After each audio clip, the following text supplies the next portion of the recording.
बरसाना गांव में एक सेठ रहता था जो बहुत धनी था। उसके 3 पुत्र थे, परंतु उसकी कोई पुत्री नहीं थी। कुछ समय पश्चात उसकी पत्नी का देहांत हो गया और सभी पुत्रों की शादी हो गई। सभी पुत्र अपने अपने कार्य में व्यस्त रहने लगे। अपने बच्चों में अपने पत्नी के साथ सेठ के दिल की बात सुनने वाला कोई नहीं था। सेठ को शुरू से ही इस बात का बहुत दुख था कि उसकी कोई पुत्री नहीं है, लेकिन अब उसकी पत्नी की मृत्यु के बाद उसको यह दुख और सताने लगा और वह इस बात को लेकर परेशान रहने लगा कि उसकी कोई पुत्री नहीं है। एक दिन एक महान पंडित उसके घर पर आए और उसे दुखी देकर उसने पूछा कि तुम्हें किस बात की परेशानी है, तुम क्यों दुखी हो। तो उसने अपना दुख का कारण पंडित को बताया कि कोई मेरी पुत्री नहीं है, इस वजह से मुझे अपने जीवन में यह अभाव रहता है कि मेरी कोई पुत्री क्यों नहीं है। तो वह पंडित उसको कहता है, लोग यह भी कोई परेशानी की बात है, तुम राधा रानी को अपनी बेटी मान लो। हमारे जीवन में जिस चीज की कमी होती है उसको भगवान ही पूरा कर सकते हैं।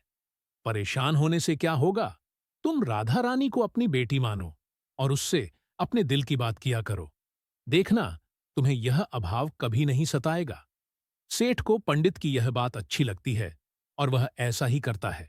राधा रानी की मूर्ति लेकर आता है और प्रतिदिन भोजन करने से पहले राधा रानी को भोग लगाता है, फिर स्वयं भोजन करता है और सोने से पहले राधा रानी के साथ खूब बातचीत करता है।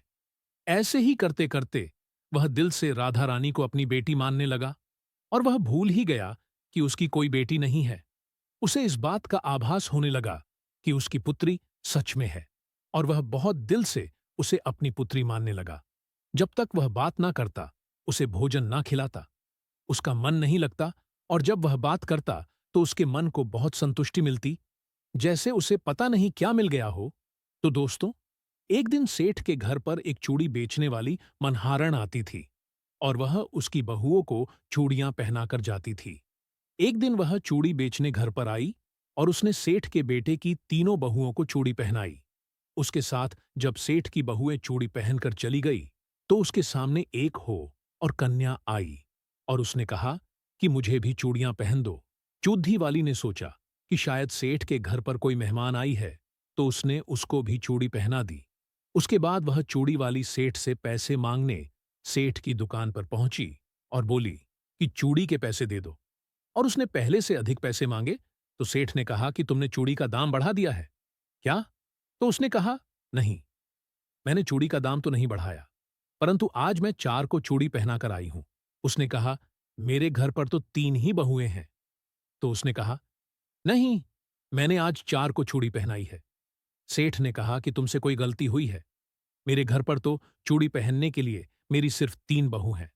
तो उसने 3 के पैसे चूड़ी वाली को दे दिए और चूड़ी वाली भी बिना कुछ कहे पैसे लेकर अपने घर चली गई। रात को सेठ घर आया और हमेशा की तरह राधा रानी को भोग लगाकर और खूब सारी बातें कर सो गया। उस दिन रात को सेठ के सपने में राधा रानी आई और कहने लगी, बाबा, तुमने चूड़ी वाले को मेरी चूड़ी के पैसे क्यों नहीं दिए? जब तुम मुझे अपनी बेटी मानते हो तो तुमने मेरी चूड़ी के पैसे क्यों नहीं दिए? और ऐसा कहकर एक लाडली बेटी की तरह रोने लगी। यह सब देखकर सेठ की आंख खुल गई और वह भी रोने लगा। जब सुबह हुई तो वह चूड़ी वाली के घर गया और बहुत सारी स्वर्ण मुद्राएं उसके पैरों में रख दी और उसने बताया कि तुम कल सच बोल रही थी, तुमने कल 4 को ही चूड़ी पहनाई थी। मैंने राधा रानी को अपनी बेटी माना है। तुम बहुत भाग्यशाली हो जिसको राधा रानी के दर्शन हुए हैं। मैं इतने दिनों से उनके दर्शन को तड़प रहा हूं और तुमने एक बार में ही उनके दर्शन कर लिए। यह बोलकर रोने लगा और बोला कि तुम्हें चूड़ी का जो भी दाम चाहिए मुझसे मांग लो। यह सुनकर मनहारण के आंखों में भी आंसू आ गए और उसने मन में सोचा, जब मुझे खुद राधा रानी के ही दर्शन हो गए हैं तो इससे ज्यादा मुझे और क्या चाहिए। और उसने सेठ के सामने हाथ जोड़कर कहा कि तुम्हारी वजह से मुझे राधा रानी के दर्शन हुए हैं, जिससे मेरा यह जीवन सफल हो गया। मुझे कुछ नहीं चाहिए। तो दोस्तों, देखा कि जब हम भगवान को दिल से पुकारते हैं, उनकी पूजा अर्चना करते हैं, तो वह कैसे हमारे पास दौड़े चले आते। आशा करती हूं आपको यह कहानी बहुत अच्छी लगी होगी और आप भी अगर किसी वस्तु को लेकर परेशान हैं तो भगवान से प्रार्थना कर सकते हैं। वह आपकी प्रार्थना जरूर सुनेगा। अगर यह कहानी आपको अच्छी लगी हो तो नीचे कमेंट बॉक्स में जरूर बताना। धन्यवाद।